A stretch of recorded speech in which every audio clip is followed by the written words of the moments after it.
Assalamualaikum warahmatullahi wabarakatuh. Perkenalkan nama saya Nabila Yusni Aisyah dengan NIM 66612201171 dari kelas 3E.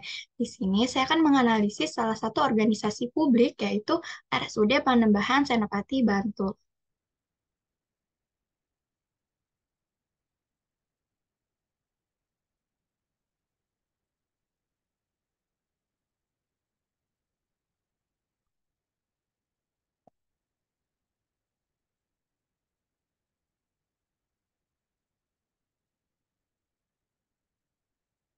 Nah, di sini saya akan menjelaskan mengenai visi, misi, tujuan, sasaran, IPAS, EVAS, kuadran analisis SWOT, matriks SWOT, dan balance scorecard.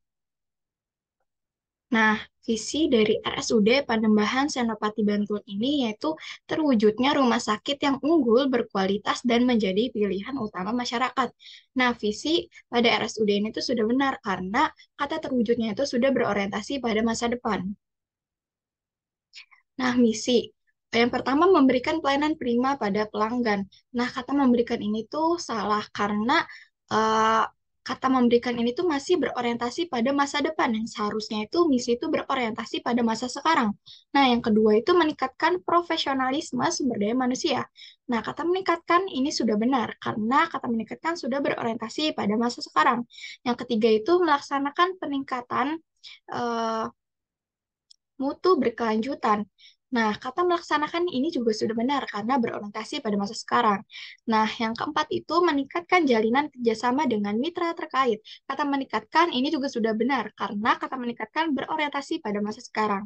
Nah, yang kelima, meningkatkan ketersediaan sarana prasarana yang berkualitas. Nah, kata meningkatkan pada poin 5, pada misi 5 ini juga sudah benar karena berorientasi pada masa sekarang. Nah, yang keenam, menyelenggarakan tata kelola keuangan yang sehat. Nah, ini juga sudah benar kata menyelenggarakan karena berorientasi pada masa sekarang. Nah, yang ketujuh, memberikan pelayanan pendidikan dan penelitian. Nah, kata memberikan di sini tuh salah karena seharusnya itu berorientasi pada masa sekarang. Namun kata memberikan ini masih berorientasi pada masa depan.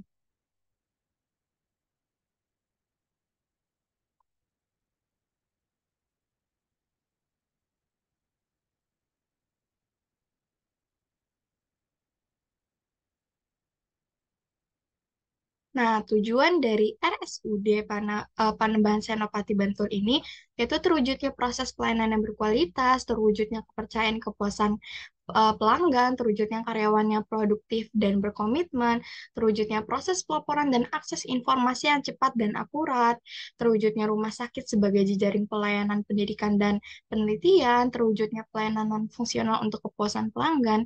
Nah, tujuan pada RSUD Panembahan Senopati Bantul ini sudah benar karena dia sudah sesuai dengan misi yang akan dicapai ke depannya. Nah, sasaran berdasarkan prinsip SMART. Nah, yang pertama yaitu meningkatnya kualitas dan terintegrasikannya proses pelayanan kepada pelanggan. Yang kedua, meningkatnya kepercayaan dan kepuasan pelanggan. Yang ketiga, meningkatnya pendidikan dan pelatihan karyawan, kapabilitas karyawan, dan meningkatnya etos atau semangat kerja karyawan atau komitmen karyawan. Nah, yang keempat yaitu SIM RS yang terintegrasi untuk seluruh unit. Yang kelima, terlaksananya pelayanan pendidikan dan penelitian bagi institusi dan perorangan. Yang keenam, pelaksananya pelayanan non-fungsional. Nah, pada sasaran berdasarkan prinsip SMART di RSUD Panembahan Senopati Bantul ini tuh yang pertama sudah spesifik karena penjelasannya itu sudah spesifik dan detail. Nah, yang kedua itu measurable atau dapat diukur. Nah, sasaran pada RSUD ini juga sudah dapat diukur. Nah, yang ketiga itu ada achievable atau dapat dicapai. Nah, sasaran pada RSUD ini juga sudah dapat dicapai. Nah, yang keempat itu reasonable atau masuk akal. Nah, sasaran pada RSUD ini juga sudah masuk akal karena menjelaskannya juga secara spesifik. Yang kelima itu ada time bound atau batasan waktu. Nah, sasaran pada RSUD ini tuh belum adanya time bound atau batasan waktu agar tujuan RSUD ini tuh dapat tercapai.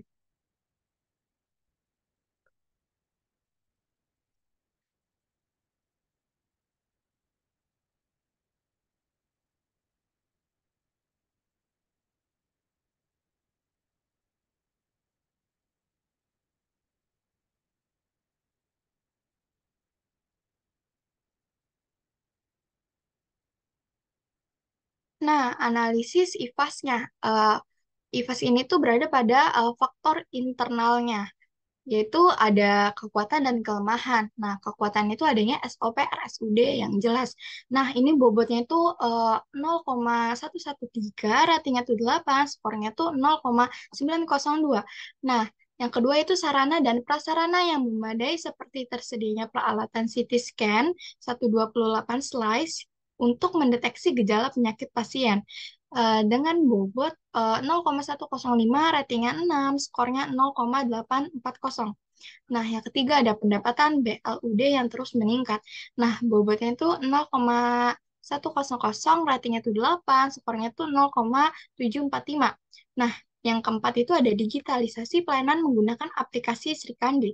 Bobotnya itu 0,093, ratingnya itu 6, skornya itu 0,585. Nah, yang kelima ada program dan kegiatan RSUD seperti home care. Bobotnya tuh 0,097, ratingnya tuh 6, skornya tuh 0,559. Nah, yang kedua itu ada kelemahan. Kelemahan di sini tuh pada RSUD pada Senopati Bantul yang pertama ada keterbatasan sumber daya manusianya dengan bobot 0,095, ratingnya tuh 2, skornya tuh 0,288. Nah, yang kedua itu rendahnya budaya kerja tenaga kesehatan. Nah, dengan bobot 0,097, ratingnya itu 4 dan skornya tuh 0,284.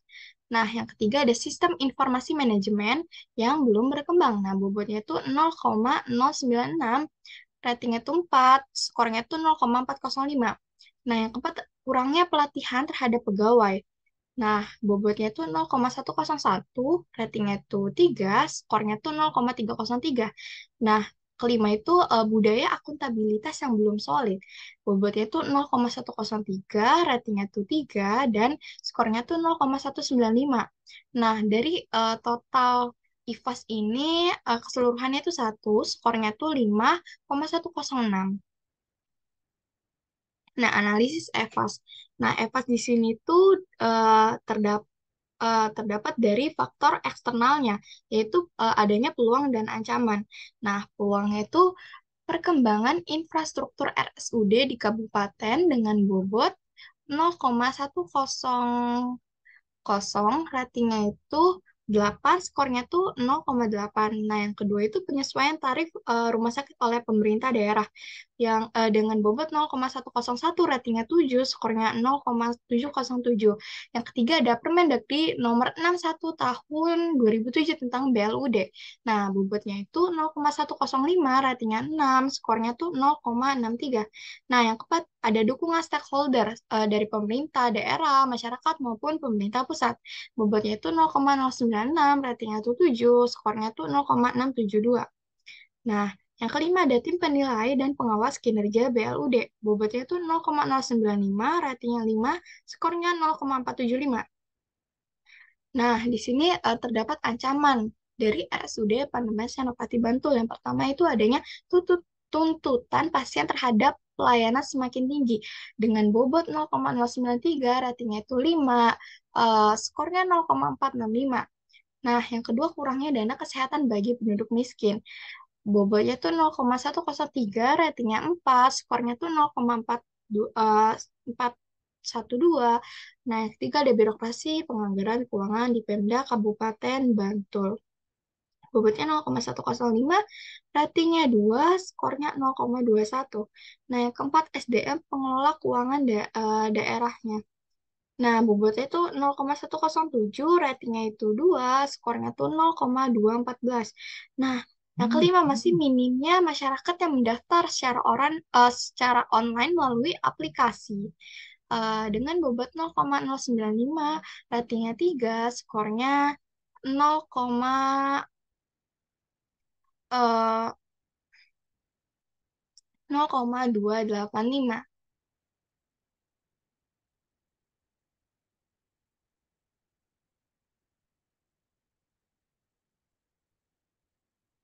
Nah, dengan total keseluruhan bobot di EVAS ini tuh 1, skornya ini 4,87. Nah, terdapat kuadran analisis SWOT. Nah, berdasarkan kuadran di atas dapat diketahui bahwa RSUD Panembahan Senopati Bantul berada pada sumbu opportunity dan strength, yakni kuadran satu. Artinya disarankan untuk melakukan strategi agresif dengan memanfaatkan kekuatan atau strength internal RSUD untuk mendapatkan keuntungan dari adanya peluang atau opportunity.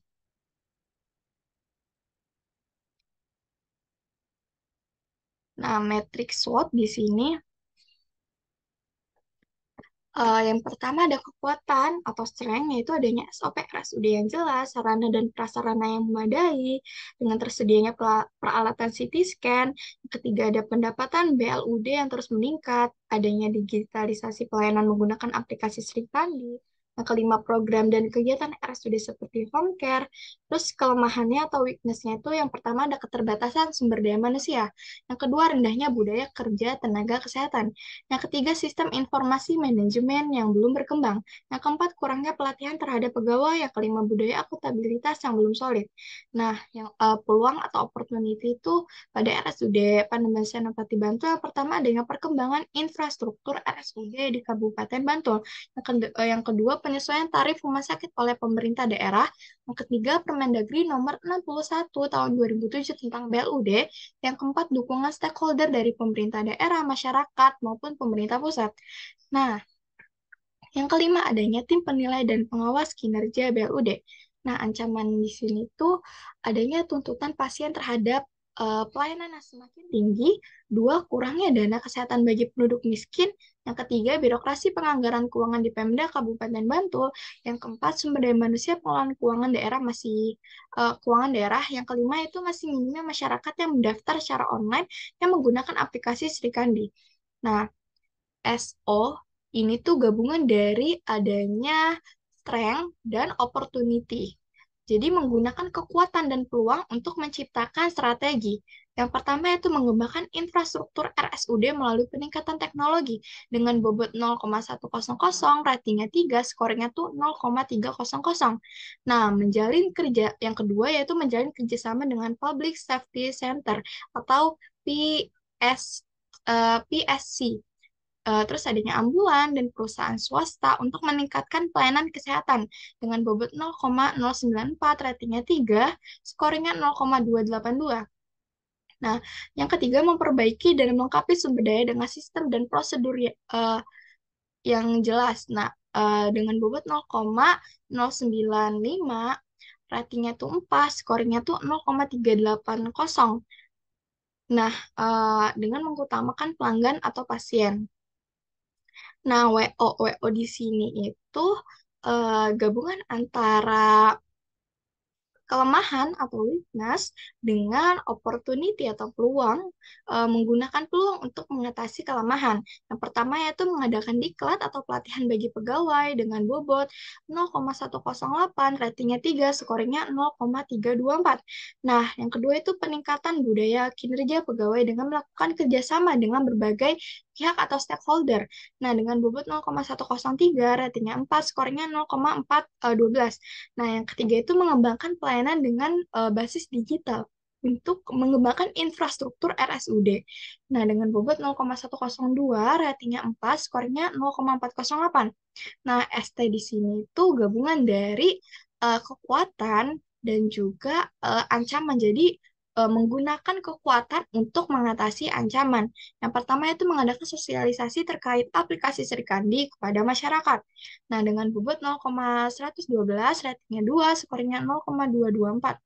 Nah, yang kedua memberikan bantuan kesehatan kepada masyarakat miskin berupa jaminan BPJS Kesehatan dengan bobot 0,113, ratingnya 3, skornya 0,339.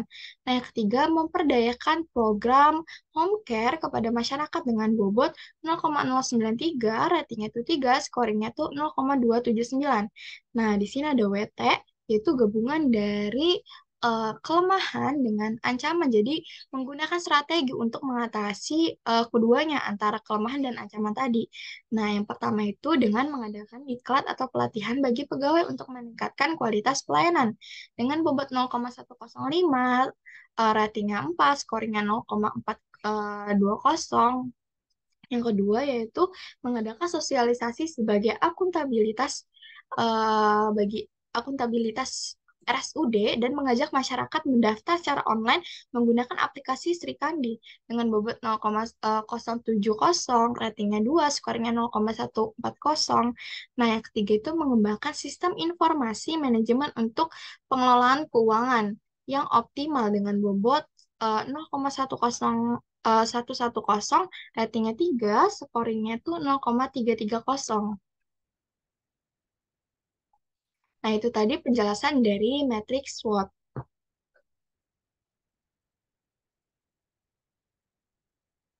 Nah, di sini udah masuk ke balance scorecard. Nah, balance scorecard ini tuh terdiri dari 4 indikator, adanya financial performance, customer, terus adanya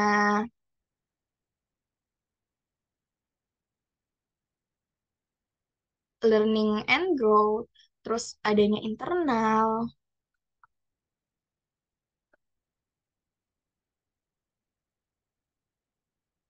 Nah, finansial atau performance yang pertama itu ada pendapatan RSUD berasal dari PAD dan pendapatan BLUD dalam hal ini pada tahun 2022 realisasi pendapatannya sebesar 140 eh 140 juta miliar. Nah, persentasenya pada belanja operasi itu sebanyak 209 miliar 718 juta sekian dengan persentase 82,79%. Nah, belanja modal yaitu 6 miliar 160 juta sekian dengan persentase 9,49%. Nah, terjadi defisit sebesar 75 miliar dengan persentase 7,76%. Nah, pada customer ini tuh berkaitan dengan pelayanan yang ada di RSUD Pademangan Senopati Bantul.